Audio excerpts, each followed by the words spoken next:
Hello everybody, Vagabond here, and welcome to Review Wednesday, a weekly series where I list the pros and cons of a game so you can make an informed decision whether or not you want to buy it. Today's game is The Last of Us Remastered. So without any further delay, let's get into the review. First of all, let's talk about the pros of this game. The gameplay is very smooth and fluid. Um, I'm going to compare it to Uncharted because that's the game most people will have played. That's also by Naughty Dog. Um,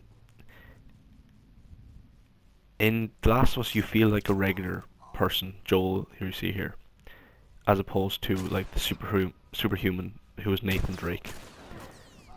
You're limited in terms of like doing things such as jumping and stuff, but that makes it feel more realistic. As you just saw, the combat, you're constantly like short of bullets because it's like a post-pandemic scenario, and because of that, you're kind of forced to mix up your approaches when tackling enemies. And the combat is actually never stale. You In the previous clip you saw me fight human enemies. Coming up now, you're going to see me encounter some um, of the infected of the fungal pandemic that swept across the world about, say, 20 years prior to the events of the game. And even when you get into, you're talking about the infected, they're not all like the same enemy. Like the guy you see here, me shooting at here, is what you called a bloater. He's like the most powerful enemy you can counter. But there's also other ones like and actually does it in a very intelligent way. Like the ones you see there are runners. They're the ones that have been recently infected. The second tier ones, like you see here, to my left a minute ago, are more recent than the runners, and then the bloaters are like the furthest away, the longest infected. That makes more sense. Like the longest they've been infected, the more dangerous they are. And yeah, so this all makes sure that the combat is like never stale. And you saw there, Ellie kind of pulled the enemy off Joel.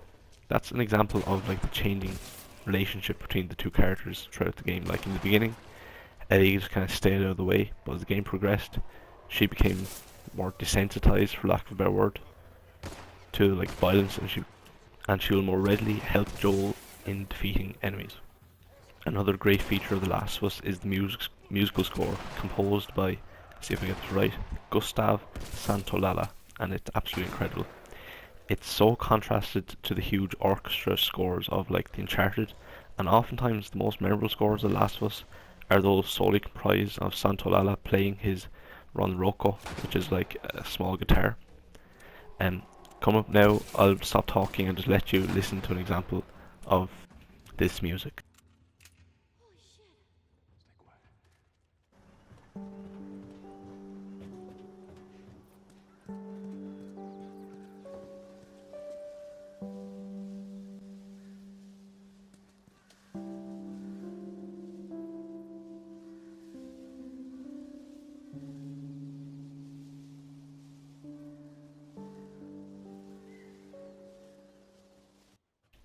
Okay, I'm back. Visually, The Last of Us is breathtaking. I know that sounds kind of flowery language, but there's no other word for it. Like you see me walking through like the ruins of humanity and all, but Naughty Dog still managed to make that look beautiful. Like they must use like every color in the palette that they have. It's incredible how good looking they make their games. Um, like up ahead, you'll purposely see me just kind of walk around slowly and so you can appreciate this. And especially look at here, coming from inside into an outdoor environment.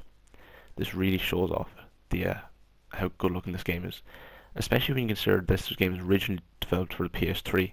They did such a good job of upscaling it to the PS4 and adding extra textures, etc. Another thing that makes this game really good looking is that it's actually 60 frames per second. Right here, there's an option to drop down to 30, and I'm going to show you what the game looks like when it runs at 30 frames per second. And you see there's a huge difference, like it's motion blurring.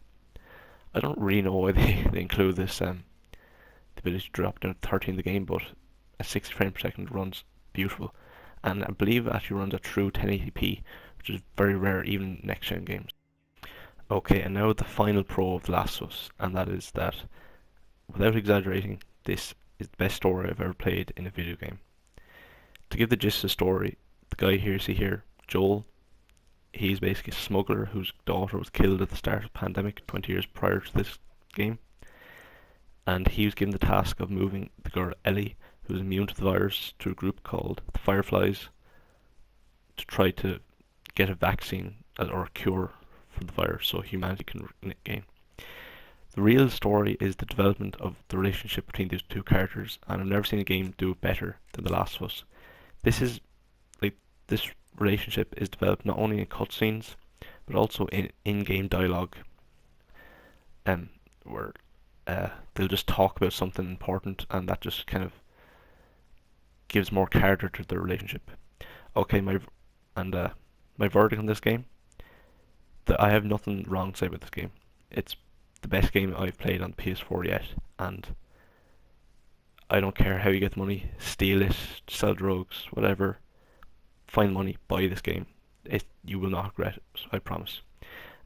This has been a slightly higher effort, a higher effort video than normal, so I would appreciate you know, a sub if you aren't already, a like, favorite, and comment if you have any experience with The Last of Us and if you agree with me.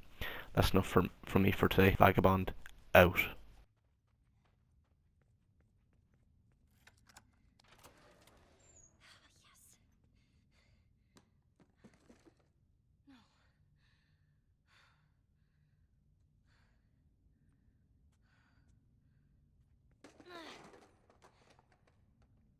Oh, a military helicopter.